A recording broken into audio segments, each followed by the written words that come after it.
Radiusu 7,5 sm olan çevrənin daxilinə tərəfləri 3-4 nisbətində olan düzbucaqlı çəkilmişdir. Deməli, çevrənin daxilinə çəkilib bu. Yəni, çevrənin daxilinə düzbucaqlı çəkilibsə, yəni düzbucaqlının xaricinə çəkilmiş çevrə olur bu.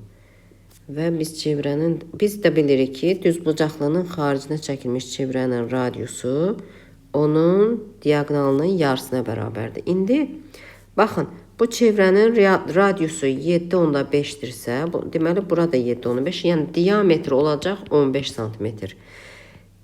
Düzbucaqlının tərəfi 3x və 4x olsun. Deməli, diaqonal da olacaq 5x, Pifaqor üçlüklərinə əsasən. 15 bərabərdir 5x, x bərabərdir 3-ə.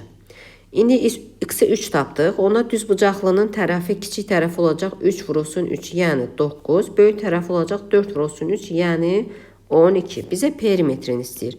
P bərabərdir 2 vurulsun 9 üstə gəlinsin 12.